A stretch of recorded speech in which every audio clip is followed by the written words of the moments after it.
Recevez nos salutations fraternelles depuis le Togo et nos meilleurs vœux pour la nouvelle année. Je suis Rosette Siti, spécialiste en appui au programme. Nous avons démarré la nouvelle année au Togo plein d'espoir et de gratitude car notre Dieu est fidèle.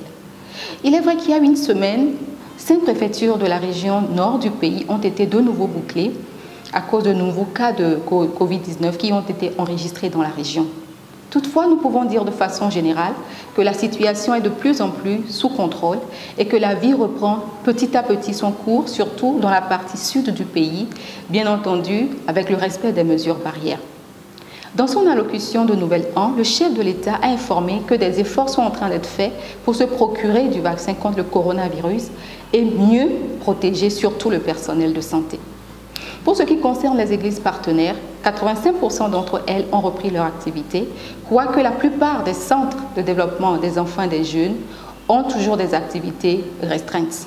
Cependant, les églises partenaires continuent de soutenir tous les enfants, tous les bénéficiaires et leurs familles à travers la distribution de kits alimentaires d'hygiène, à travers l'exécution du curriculum en petits groupes et des visites domiciliaires, pendant lesquelles ils prient avec les familles, discutent avec les parents, réconfortent, surtout que la plupart des parents, dont leurs moyens de subsistance, ont été affectés par cette pandémie.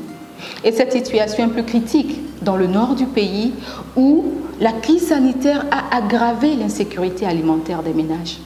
Mais nous sommes reconnaissants au Seigneur parce qu'à travers vos précieux soutiens, des fonds de secours complémentaires ont été accordés aux églises partenaires, ce qui leur a permis d'assister même les bénéficiaires non actifs à travers des kits alimentaires, kits d'hygiène et des soins de santé dans une certaine mesure.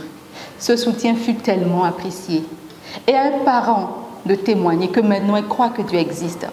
Ce n'est pas chose facile d'aider quelqu'un qu'on ne connaît pas, dit-elle. Mais dans cette situation particulièrement difficile, son enfant a été aidé par quelqu'un qui ne le connaît même pas. Et ça, c'est l'amour de Dieu. Et nous sommes d'accord avec elle. Et nous joignons notre voix à la sienne et à la voix de chaque bénéficiaire pour vous dire un grand merci. Merci pour votre cœur et pour votre générosité. Que le Seigneur use de la même générosité envers vous et vos familles. Nous prions qu'il vous garde et vous protège, alors que certains de vos pays sont confrontés à la nouvelle souche du coronavirus. Nous prions avec vous et nous savons qu'il sera fidèle. Que le Seigneur vous bénisse avec tout notre amour.